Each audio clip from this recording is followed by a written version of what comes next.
Amor fati, love your fate. Hey there, my name is Mr. Cătălin and you're listening to I Love Failure, the podcast where I talk to people about professional failures and what they learn from them. The I Love Failure movement started with an idea, to change people's relationship with failure. Since then, we had many sold-out events where people get on stage and talk about professional failures with a room full of people. This week, I sat down with Alexandra Popescu-Zorica. Alexandra has more than 14 years experience in sales, business development and innovation.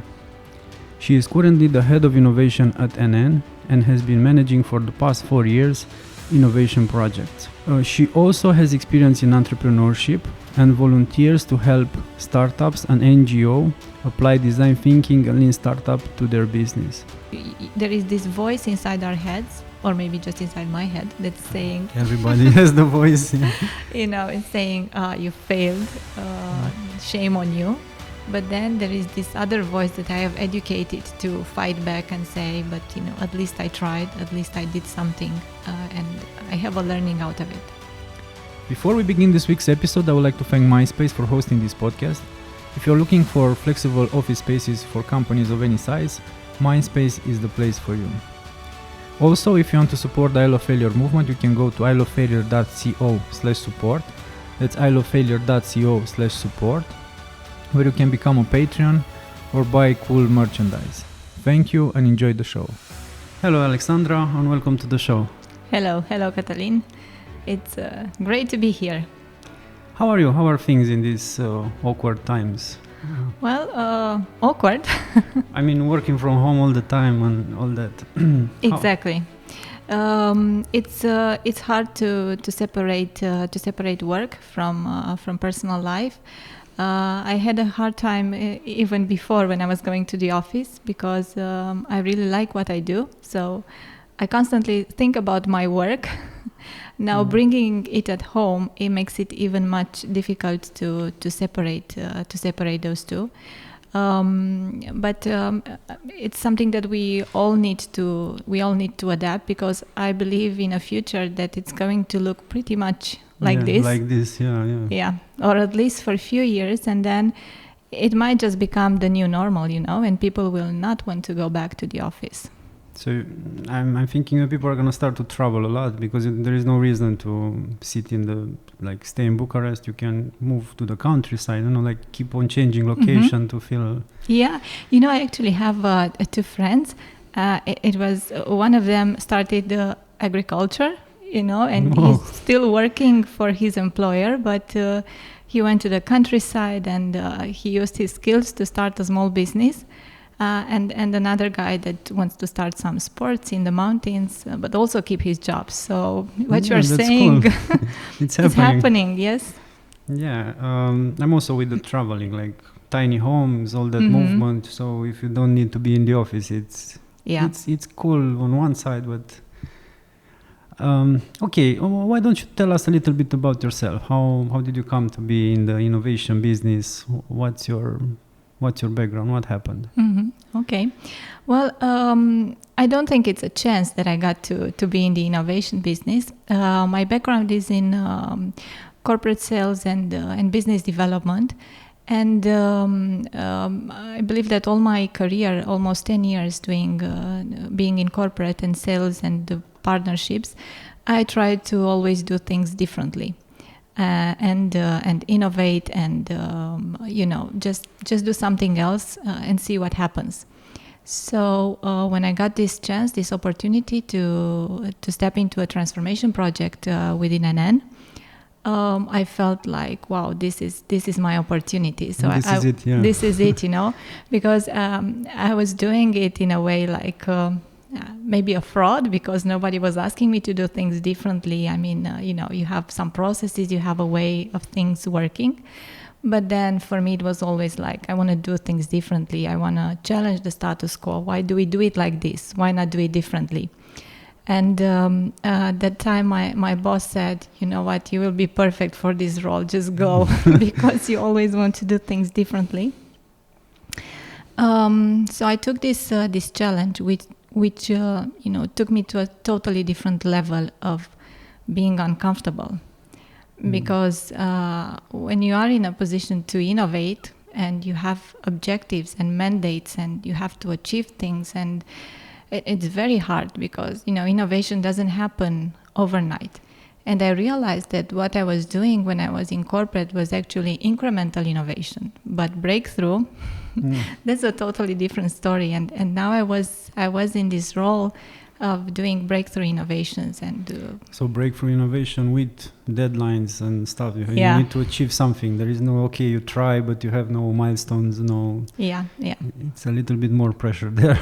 It is a little bit more pressure. It's within the corporate environment, it's always about balancing the way that corporate people think. You have some objectives, you want to reach some milestones. But then with innovation, you never know where it goes. Yeah, right. And it's always like managing expectations of your stakeholders, expectations of your team, of yourself, of the customers. You always put the customer at the center of what you do. And I think this is the hardest part. It's challenging and also changing the culture within an organization. Yeah, I think that's the hardest part. So how did you handle that there? I mean, I've been in a corporation where I tried to do some changes, and this was the hardest part. People are set in their ways, and if you do things the normal way with project manager and blah blah blah, it's not gonna work. It's not. Do you have a different process, and then what's happening there? We tried so many processes. So if there is one thing that we pivoted, I don't know, monthly, it was the process and the way we approach things. In the end, it's all about the people that you work with and the people that create a safe environment for failure. And it's if you don't have this kind of people around yourselves, you may have any process that you want. In fact, you cannot go and guarantee anything in innovation. All that you guarantee is that you will do your best, you will be disciplined in your activity. The only thing that you can control is the activity and the effort that you will put into, but not the outcome. Yeah. And also take the learnings out of the thing and move to the next one. Exactly. So for me, it was, at least for my team, innovation, it's like trusting your people in your team with your job. And I say that to myself every day. I empower them to do their best and to be brave. And I'm trusting them with my job and my career because, in the end, if we fail, we all fail together. But I will not limit their creativity and I will not limit their bravery to protect myself. And, I think that's an important thing to keep in mind when you have an innovation team. Just give people the freedom to fail and, just do it, just let it be and learn from it. And accept that you will fail maybe together with them.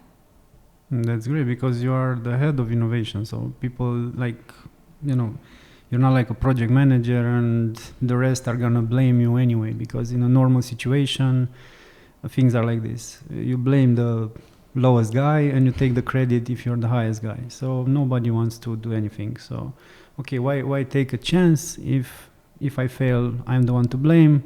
If we succeed, he takes the credit. So there is no middle way there for people in general in corporations. But they are also now also doing their jobs. They are pressured to innovate, like in companies that have no culture of innovation whatsoever. And okay, do your job, also innovate. And if you fail, you're gonna be thrown out of the company. Yeah. Well, I'm lucky to also have an extremely great manager. So she's also very trustful and very supportive. Sometimes you have the luxury to pick your managers. Yeah. If you are in that position, that's great. Sometimes you don't have this luxury, but you just get lucky, like myself. Yeah. So cool. Yes, but it's about the people. I always say that you may have the best process to innovate. If you don't have the people to support you when you fail, then that comes from top down. I mean, the top of management down to you. Yes, It always has to come top down, but you always have like a lot of stakeholders to manage in a large organization. And sometimes when you innovate, you want to innovate a new distribution channel. Yeah, but that might upset the guys with the other distribution channels. So, it's always about balancing. We're not a startup that's just doing its thing. Yeah. We are a startup within an organization, but that needs to look at things in a very complex and broad way, and to analyze the impact that the innovation or the idea that we have is going to have on the whole organization. So what do you think about some companies think that it's easier to, purchase some startups to mix the blood of the startup with the corporate stuff? So I think that's a good that is a good strategy, but you need to keep in mind one thing. If you buy a startup and then you take it and you put it into your organization, you are going to kill it. So it's not about mixing blood. You cannot mix the blood and become more innovative. There are more chances that you will kill the startup and or turn it into a corporate department. Yeah, that's the. I believe in a model where you work with startups and you help them grow and flourish, and then you grow with the startup and you learn from the startup. It's never going to happen overnight. I mean, I've been to many events with other companies, and I see that there is this expectation that we've built a successful business model in 20 or 30 years, and then we expect innovation to come and change everything in 1 year. That's not possible. It's a journey that we need to assume for many years to come. It's a new mindset, it's a new way of working, and we need to do everything that we can to flourish this new way of working in the organization with open innovation, but also internal innovation. Cool. Okay, so on your journey, I know you've tried some things. Can you tell me about that? What? Mm-hmm. Well, I failed many times in my career. I have to confess something. I don't love failure, so. But I've learned to live with it, get comfortable at least with it. Yeah. And at least get comfortable. I used to have a business of my own, so every person in innovation, sometimes had this idea of its own, or at least that's what you look into. When I recruited, also I was like, "Hey, did you ever have any business of yourself?" Just failed to really feel the pressure and. Yeah. So you have the experience hands-on. Yes, I have the experience. It was 2 years of my own business. It was with 2 friends of mine, and we're still laughing at a coffee when we meet and talk about our business, which happened 2008 to 2010. We're like, you know what? We tried a business that there weren't even words in the dictionary to describe it. Oh. It was. It was like a circular economy. This is a trend right now. We opened this fashion store, and our idea was to buy clothes from very small producers from around the country and make those clothes unique. So that was one part of our business, change them or what? Yes. Take one piece of garment and then make it unique, add something to it, an accessory, or change, the size of the sleeves or something, just to make it unique.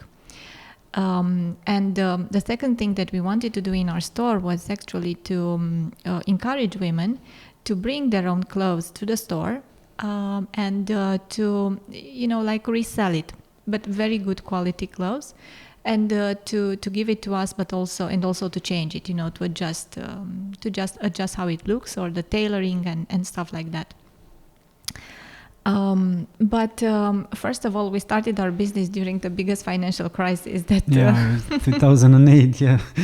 I mean, I think we started the business a day before the crisis, so bad timing. Exactly. It was a bad timing, and looking back, I know that we didn't have a backup plan. So regardless of the fact that the idea in itself was not popular, so if you would tell a woman to buy a jacket that another woman had previously worn. It was like, wow, this is a second-hand store. Second-hand, free, lay, all right over the corner. Yeah. Yes, so I'm not going to do that. I mean, it's beneath my standards. And the prices were not €5. No, were expensive. I mean, we had ladies that would bring a Chanel jacket, original Chanel jacket to the store. You cannot sell it for, 10 RON. But the market was not ready. Now we see it. It's not second-hand. It's not new. You're trying to create a new category with something that... We were trying to create a new category without having Facebook ads and Google ads and everything at that time. And there was no, trend like we see it today with the circular economy, sustainability, and things have changed. Things have changed, and I'm glad that things have changed into this direction. I mean, it's maybe I was one of the small visionaries, but it was the execution that we failed in. So timing and execution, exactly. And these are the two very important ingredients. Timing is the most important, and execution is the second one. So. Exactly. And we realized that we were going to fail in 2019.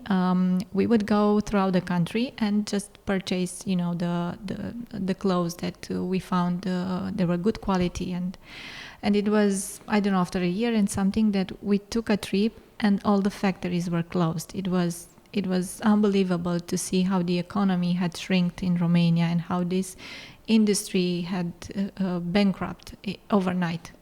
I mean, we were having around 35 local producers that we were buying clothes from, and I don't think we found 5 still running their business. So we had no place to purchase our goods. That was the time. But you could still sell them. There was still demand for this type of. It was demand. Yes, it was demand. Especially because they were unique. So there wasn't. You wouldn't have found the same blouse on another person. But that was the moment when we tried to pivot aggressively towards a model where women would bring their own clothes to the store and we would resell it. And it was the time when we got extremely bad feedback from our customers that they would never buy something that someone else had previously worn. We tried for 1 year and then we just had to close the business because the reaction was so negative. People were thinking that we are a second-hand shop that's trying to overprice clothes. So yeah, that's my first thought when you and when you closed, did you still have money, or it was also a money issue? Did you run out of runway, or it was not something that? It wasn't. We had the initial investment to buy clothes, and then things just we could make profit and to keep a few employees. The one that you need to have for accounting and things like that. We weren't making a living out of this business. Each of us was employed. So you didn't jump ship? No, we didn't. Okay. I was in maternity leave, so I could fully take care of the business. But that was a good timing for that. Yeah. But my other 2 associates were working. If we would have had to leave out of this business, it wouldn't have been possible. So when we closed it, it wasn't like bankruptcy. We just closed the business, but if I look back and if we would have still continued with it and insisted and put money into it, I still think we would have ended up into a failure or a moment when we would have had to pivot it towards a more commercial business, like line clothes, the things that you find in fast fashion industry. And that is because, look, we are in 2020 and now we see some successful ideas in Romania coming to life. But culturally, I still don't think we are that prepared to embrace, this kind of second-hand or reused. It's not there yet, I think, in Romania. In Romania. But in other countries, I see it. If you go to the Nordic countries or, other countries, UK markets, you see a lot of circularity, which is really nice. So basically what made you stop, because this is a big issue with startups, they don't know when to stop. They usually stop when they run out of money and their family runs out of money and everybody runs out of money. And they still believe in it, and then, okay, this is it. And they lose their girlfriend, they go all the way. I mean, nobody stops for no reason. So I'm curious. So you looked at some metrics, you listened to some feedback, and... And I think we were, at that time, me and my partners, maybe a bit more mature or a bit more responsible, because we had kids and family. And that weighs a lot when you start a business, And if I were to give an advice, and I always give it to students that I mentor and have their business ideas, guys, you need to start it before you have a child. Yeah. That complicates things, because the responsibility is much bigger, and you feel the pressure much more than when you are young and restless. Fear of failure is much, much bigger than it's... Yes. And the consequences are much. Of course, because you keep on visualizing what's going to happen, and that's a good point. Okay, so after you stopped, it was okay? I mean, you got over it pretty well? I mean, you just got back to the way things are? Okay, this happened, you write down everything that you learned and then move on? Yeah, but we weren't that educated at that time. I mean, we didn't know that it was like a startup, because it was a novel idea. Things like that, terms like that didn't exist, in our vocabulary at that time. But I think we took it. Okay, girls, we tried, we failed. Yeah, we can move on. It was easier because we all had a job. Yeah, wow, that really helps the bump. But, having a job is also stopping you from giving it 100% attention. So I think it's a difficult decision that people need to make when moving from corporate to entrepreneurship. If you do it as a side job, you never do it fully. Yeah. If you want to do it fully, you need some reserves. You need a backup. You need to start, knowing that for 6 months you can self-finance yourself. 1 year, maybe. Yeah, you need a runway. You cannot. Exactly. Because otherwise, it's like being in love with two women. Or two men.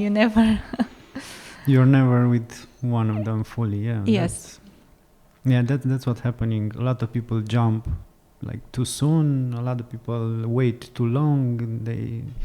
But you cannot do both at the same time. We had within, and then also we had some rounds of pitching from startups, and you would see the difference and the vibe and the energy between some guys that have put it all into their startup, and that's all that they focus on, and their need and drive to succeed, and others that doing it as a side job, the skin in the game. It's totally different. Yeah, you can, and investors also feel it immediately. Okay, yes. What are you coming to me? You're not all in, and you want me to come all in this. So it's very important. And you are right. Before going to an investor, or when going to an investor, other than your mom, dad, friend, girlfriend, you need to show that you are fully in the story. Yeah, of course. Why would they give you any money if you're just doing it like that? I don't care if we don't make any money. We're gonna make it next year. So, hey, man, Exactly. I'm trying to build something here. No. Exactly. Yeah. So, your advice would be to have 1 year savings and go for it completely.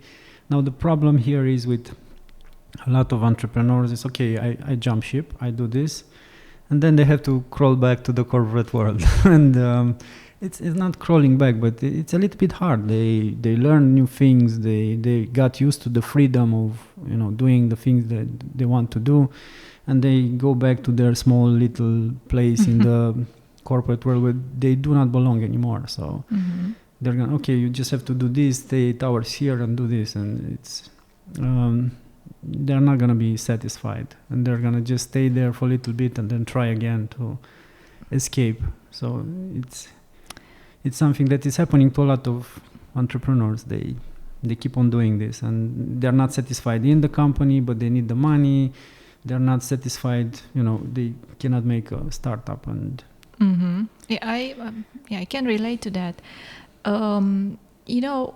Before trying anything new, even ourselves in our team, before trying anything new, you need to validate at least that the problem that you are trying to solve, it's relevant for a certain segment or a certain category. You can do that just fine from while working. Yeah, nobody says that you need to quit your job and then start validating whether or not your startup is a good idea. Yeah. There are a lot of ways in which you can test your idea. You can talk to people, you can collect data and insights, and really have a good plan. It doesn't guarantee success, but I've also seen many guys just throwing ahead, not knowing where they're going or what they're doing, and I quit my job and I'm starting this, I don't know what kind of startup idea. Okay, but have you tested it? Have you validated? Do you know how big is your customer base? Who are your first 10 customers? Who is going to buy your product? Did anybody give you any money for this? Exactly. That's very important. Has anyone given you any kind of money for what you're trying to build? Because in the end, we also fell into this trap that innovation is like this great story of solving people's problems and creating good for people. But you need to get real. Innovation is also about money and about making money and about making a living out of what you do. Yeah. And they need to be pragmatic about it. So you got to bring enough value so that people can pay for exactly. it. And if you don't have that, there is no point. So the best way to start would be to have like 1 year's salary, savings, and to have the idea validated, and maybe people already paying for it when you jump ship. That would be a safer bet. It's not gonna guarantee, but it depends on the idea. Paying for it means that you have an MVP in the market, so you don't know. Maybe you need to invest a lot of time to build the MVP. But you can have people pre-register for your MVP. That's also a sign that people would want to buy it, and you can easily do mock-ups or fake doors on internet web pages where you present your product and you see how many people sign up for that. It's very small but good indication whether it's a good idea or not. So at least signing up. And I've seen, I don't know if you've seen it also on Facebook, or there are lots of ads on stuff that people, you can buy stuff, and then when you get to the page, it's saying just pre-register because it's coming out in 1 month. It's a test. I recognize it. We've done it so many times with our ideas. So, but it's a test, and sure, they try to validate their idea and see if people really click on that pay button. Exactly. To get to the next step. Yeah.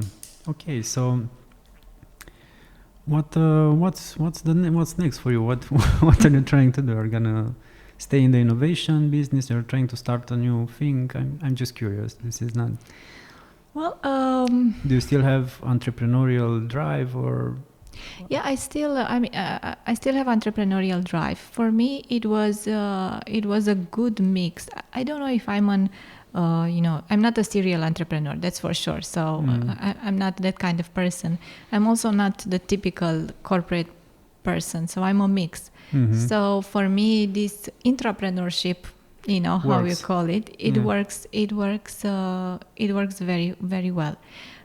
So in my career, I think, this is what I say that I'm going to pursue. You don't find, like jobs per se, intrapreneur.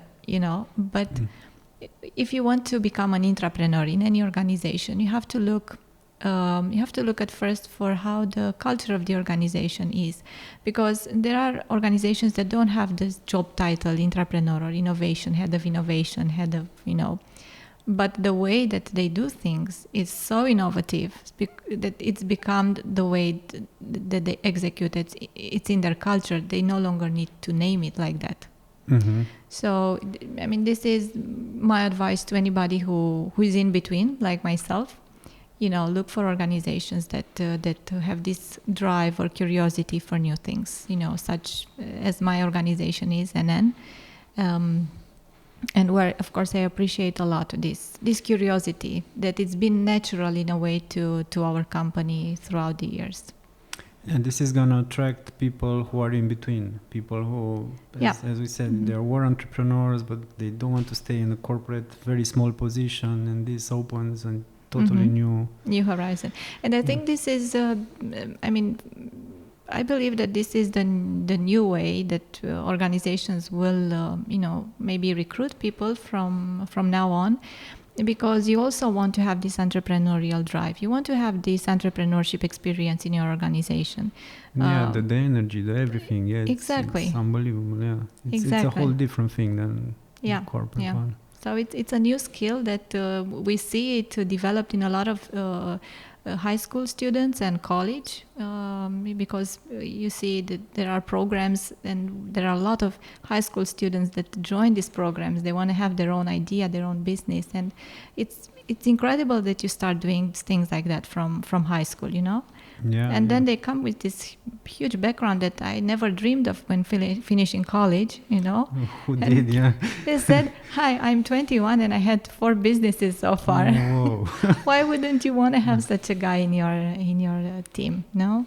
Yeah, it is unbelievable how things are today. And also the venture capital ecosystem is there to support everybody, and there's a lot of training, a lot of support.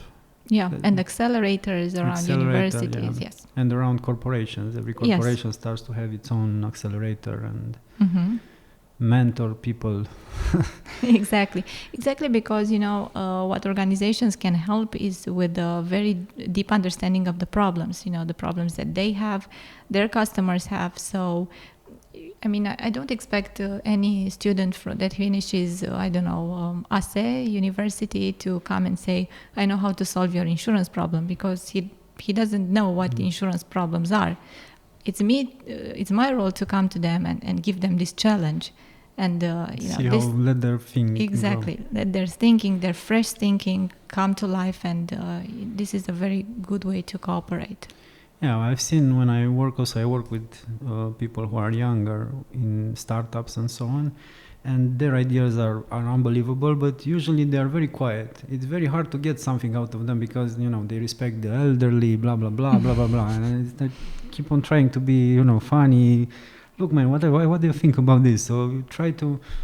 And they have such good ideas, it's unbelievable. And they just keep them to themselves. And they see the problem. Like we are here, this guy just entered this app, and now he wouldn't do that. He would do that because it was so obvious to him. And I was like, what the fuck? I didn't... So he sees things that we don't. So it's very important to have young people here. Mm-hmm.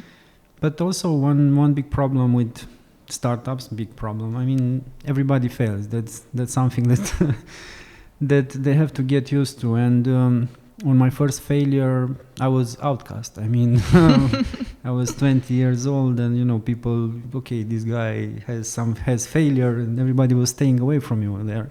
Okay, did he die? No, he didn't die. He's still breathing because it was a very, very bad and shameful thing to fail. But now things are a little bit better. Like they're trying to, okay, I failed.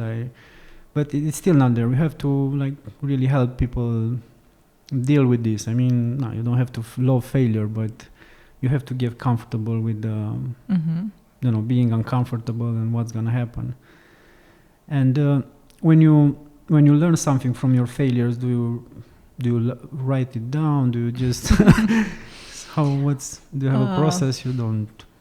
Well, we used to have this monthly meetings with all the innovation teams from NN, throughout the international teams, and we would talk about the biggest fuck up of the month. That was one way of acknowledging what went wrong.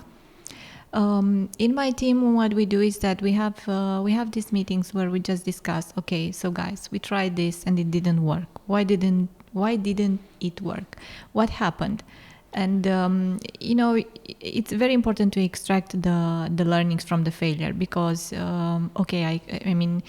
if I were also a board member or a stakeholder, I would say, fine, I accept that you fail, but I will not accept that you fail and you don't learn from it, and then you keep failing on the same things. Yeah, of course. Yeah. So it's very important to learn, and then really when you move to the next pilot, the next idea, you apply those learnings. Yeah. That is why it is equally important that you fail fast and small. I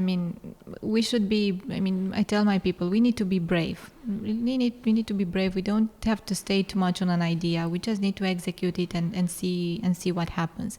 And execute it at small scale. Yeah, you don't do this big launching of a product with media and everything, and then it's money waste and everything. So you need to also write it down, because you forget. So this is like something basic. We have 4 years of innovation. If I look back to all the things that we've tried, the experiments that we've done thousands of experiments. If I look back at all the things, I'm like, wow, did we do that? Wow, I had totally forgotten about it. So if you don't write it down, you will forget about it, and then you are doomed to repeat it.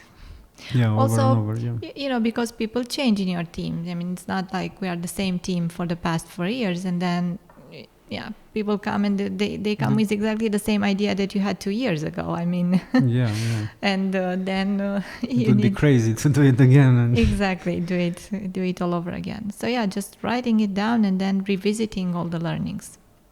Yeah, that's so important. Okay, so do you have any books that you can recommend that helped you in this process, or helped you personally to develop? Well, I hope you still have 1 hour left for this. Yeah, sure. I read a lot of books. I'm a geek. I'm a geek since first grade, so I really like to read a lot. But when we started this whole innovation journey, we had no idea how to innovate. So then you would just go to the traditional, let's say, innovation books with design thinking and lean startup. And we just read everything that was to read about these two methodologies,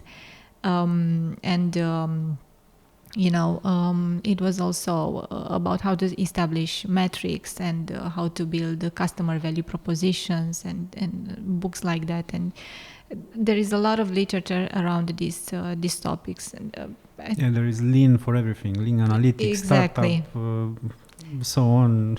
There are a lot of lean stuff. Yes. Mr. Rice was all over the place in our office, and we would just say, what did Eric say? What was it in his book?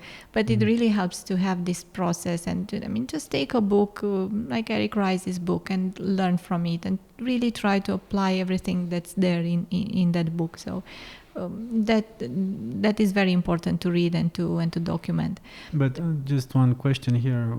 I did read Lean Startup. I applied sometimes, but most of the time. But the thing is, I keep on forgetting. You have to refresh your reading. Like after 1 year, I have to read it again. Okay, I think I know, but I forgot some things. Exactly. You need to read it all over again. I have my Kindle here, and with all the books. It's so besides this practical books that you read and just get yourself on the method and how to do it, how to execute that, if you don't have a coach or if you don't have an expert with you that can guide you through the process. But then we did a lot of reading related to the mindset. Because the process, it's a tiny bit of the innovation, but the mindset, and it's what keeps you going.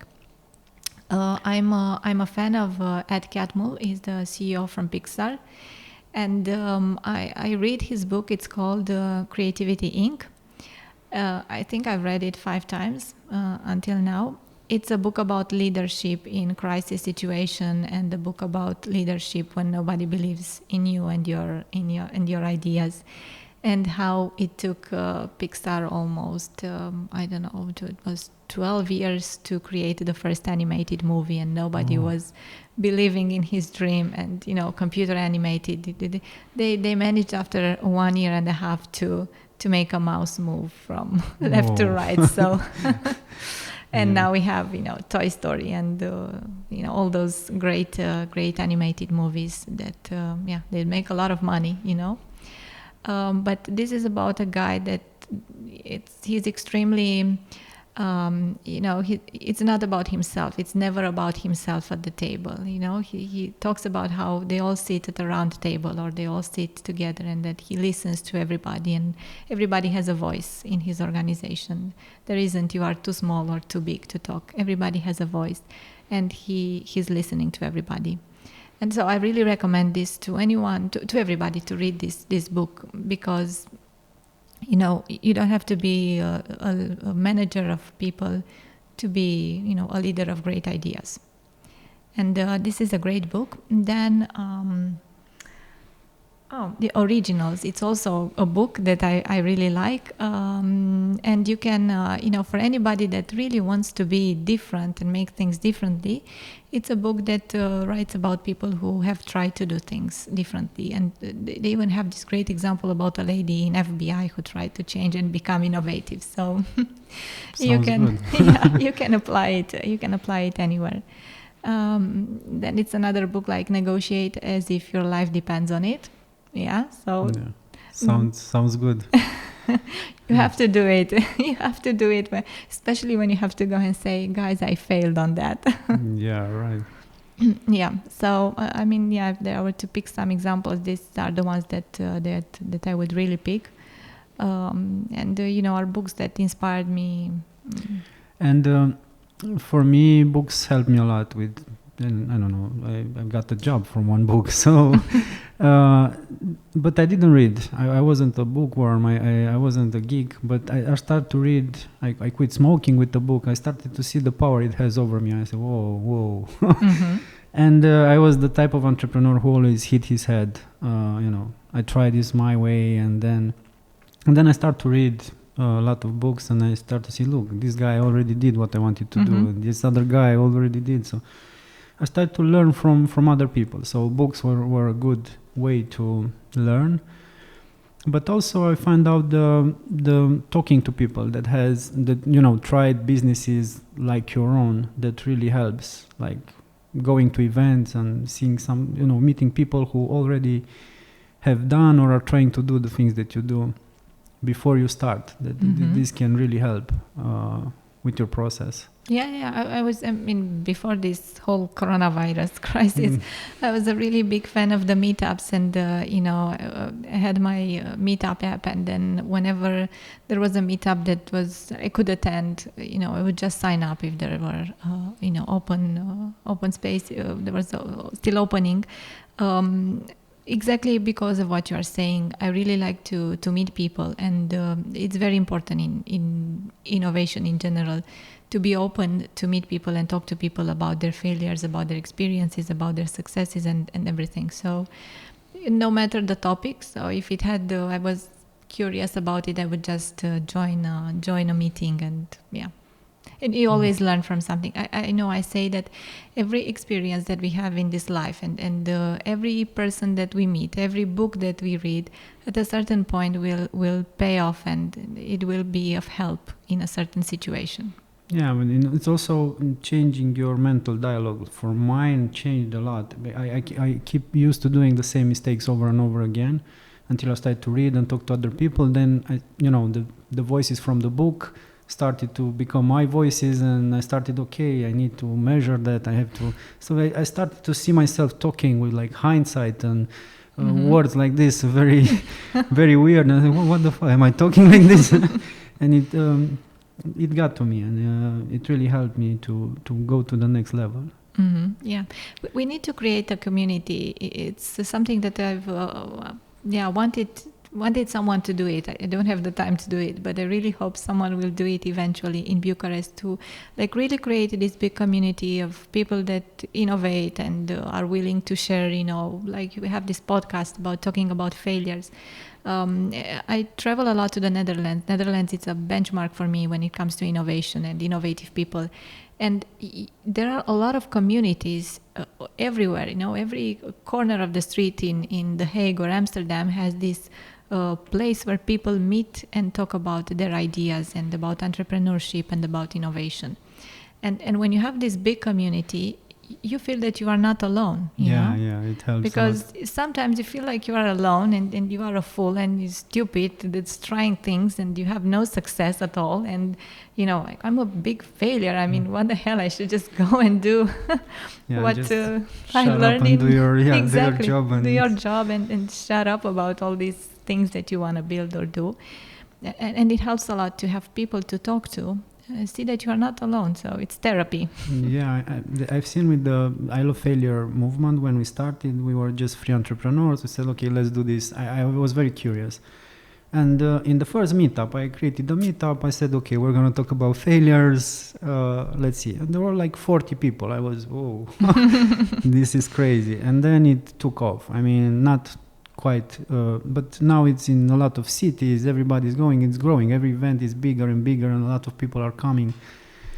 And it's easy, you know, when you see people talking there, they are very more open in the networking session. Like you just heard that guy, you know, went to the crazy hospital. Like really, we had drug addicts, you know, I lost my job, I lost my wife, I lost everything. I started to sniff cocaine. We had everything there on stage. Some we filmed, some we didn't, but after that, you know, everybody was very social. They were very like open to discussions. And look, there's no problem. Look at that guy. I mean, look at that guy. It's something that helps. It's an exercise of vulnerability. I always say, when you put yourself out there to try new things, you have to accept that you become vulnerable. Yeah. And it's not an easy thing to do. And when you also have to admit that you have failed and I was vulnerable, I failed, that makes it even harder. But it's the only way that we are ever going to grow as a society and culturally, because you know, you and I come probably from the same school system, which is still there, you know, unfortunately for my child. It's the same, and it's a system that punishes failure, and it is a system that's constantly telling you that if you want to succeed, you mustn't fail. So, you know, having this background, I'm not saying, oh, the poor guys, you know, poor us, but it really leaves a print on the way that you think and the way that you act. And I think we need as a society to celebrate these acts of bravery and to encourage it, and especially in our children and the next generations. We need to show them that, yes, it's okay to fail, because it's the only way towards progress. Yeah, and the thing is, there are a lot, like maybe there are 100 people who try one thing and they don't succeed, and others are piggybacking on that and they succeed after that. But the thing is that wouldn't have been without all those people, all those bodies that and it's a shame to like always stigmatize them and okay, you're stupid, you couldn't make it, and there's got to be a change, and it's starting to be a change in this. So. You know, we have the graveyard day. This is how we call it. And it's we don't do it that often. I wish we would do it more often. We used to do it a lot when we started the whole innovation. But it was this great exercise of really looking at other companies' failures or other entrepreneurs' failures and learn from it. And we would even approach them. I mean, companies were not that open, you know, to talk about their failures on a certain project. But entrepreneurs or smaller businesses were really open to, and just send an invite. Hey, guy, I know that you tried this business. I see that you are in bankruptcy. Can I learn from you, please?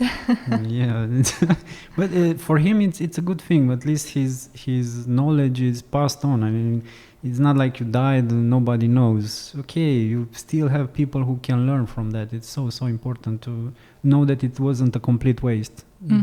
Yeah. And you can still help people even from the grave. Exactly, too. I read about this company in the US. I don't remember the name, but they were hiring, and the ad was something like this: we only hire people who had 10 plus failures, personal failures in life. You have to prove it. So, because people who have failed are very valuable. And I'm very curious about the blaming part, because this is a big issue. I mean, usually when people fail, especially in companies, as I said, you blame the guy from there or you blame yourself. Either way, you're wasting time blaming people. And do you have a process for not blaming people or blaming yourself, or because there is that mental process where you, without wanting, this motherfucker should have known that, it's something that comes to your head. It's not it's very hard to control this type of thinking. So you either blame yourself too hard and you risk staying there for a longer period than you should have stayed, or you blame others, and that's gonna start to affect the environment, because the second that you blame somebody, or you blink, like you make a sign that you blame them, that's it. I mean, they're gonna hide from you. They're gonna say, okay, this is the boss, fuck it, I'm gonna just tell him. It's a very fine line to where people don't trust you anymore. I trust you, like being vulnerable and trying to do things. So the second that they feel unease of, they are very, very sensitive about this. So this is hard to do. It's a hard question, and it's a hard job that so like you said, I might think that, you should have known that. I mean, it's the easiest way to do, it's the first thing that, because but he would have done it if he would have known. Exactly. Exactly. And but sometimes I admit it, that sometimes it comes to my mind, it's like a reflex of self-protecting myself, but I hope I haven't verbalized it until now, or if I have, then Adriana and Sorina are great. But so it's like I said, I try to build this environment in our team that it's safe for failure, so that it's not blaming. You just learn, Okay, how are you? No, I mean, it's okay. We don't blame each other. We learn from it. But I do blame myself a lot, and sometimes I just get this, this feeling of fraud. I'm a fraud in what I do, because we all like to succeed, and we all like to be this US movie character who's doing business greatly and always succeeding and making lots of money. And does all the good decisions all the time. Exactly. But we are not like that in reality. So I blame myself a lot. But it's connected also to your self-esteem. Like when you fail, it's kind of dragging you down and dragging you down, and you have to let go. I mean, you cannot keep on, because it's dragging. But what I tell myself is this, at least I tried. So whoever comes to me and tells me, it blames me that I failed, has to prove to me that he has tried and succeeded in what I have tried, probably for the first time. So it's about, there is this voice inside our heads, or maybe just inside my head, that's saying... Everybody has the voice. It's saying, you failed, shame on you. But then there is this other voice that I have educated to fight back and say, but, at least I tried, at least I did something, and I have a learning out of it. Yeah, so you have to get comfortable with the failure voice, and have ways to... And never let it speak in front of your team. Yeah. Just, okay, shut up. We're going to talk in the bathroom. We're going to talk together. Just not showing that, like having a few seconds to redress when you want to just have like 2 seconds of that's so important, and that can save a lot of things, because you're going to regret it afterwards. Yes. And there is no going back. That's the problem. When you show your teeth, or how do you call that, that's it. Everybody is, okay, this guy is talking that, but it's not doing that. So I'm sure I've screwed up a lot with my team. I mean, I'm learning along the way, and I'm this very impulsive person that really also likes to start doing things, but also speaks her mind very quickly. So I'm sure I screwed up a lot of times. But and nobody's perfect, so nobody should aim to be perfect. But it's important that we learn, and then we just open up towards our people and say, hey, I'm sorry, I made a mistake towards you. It's not your fault. Yeah, so of course. That's also important.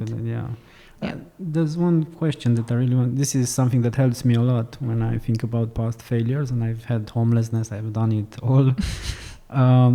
The thing is, I don't think I could have done anything differently in the past. So with the knowledge that I had, with the people around me, I took that decision. But if I think back, I do not think I could have done anything. I mean, this is hindsight. It's not that was my brain at the time. That point. There is no way I could have done differently.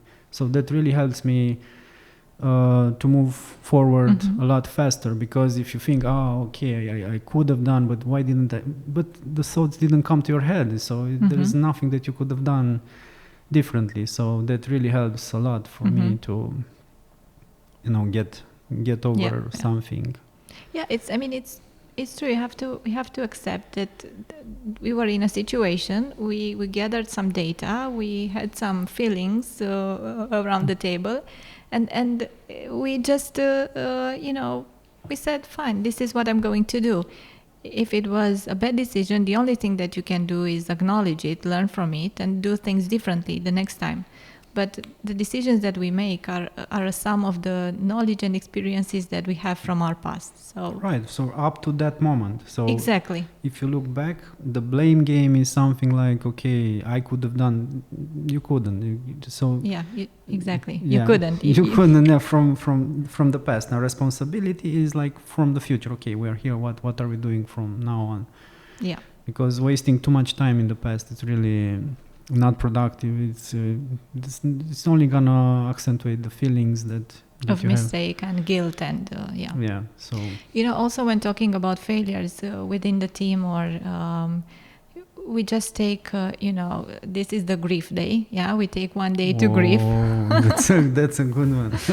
So everybody does, you go drink or listen to binging on Netflix or whatever. Just take a day to grieve.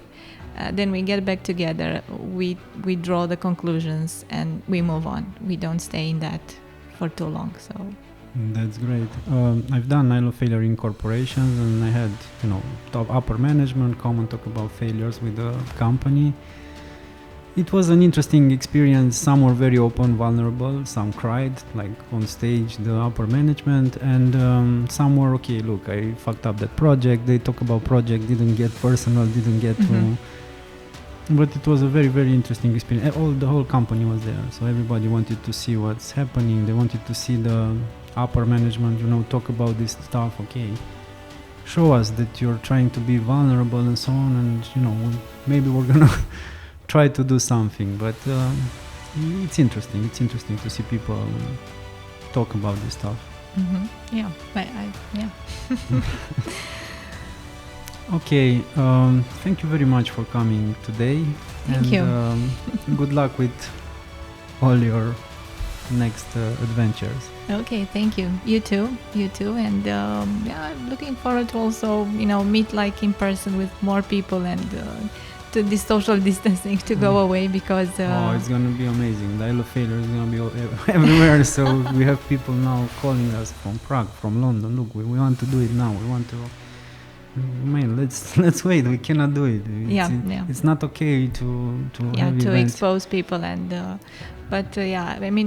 I think all of us who are in this innovation thing, we are also very sociable animals. So we really need to we need to be around other people. Exactly. Yeah.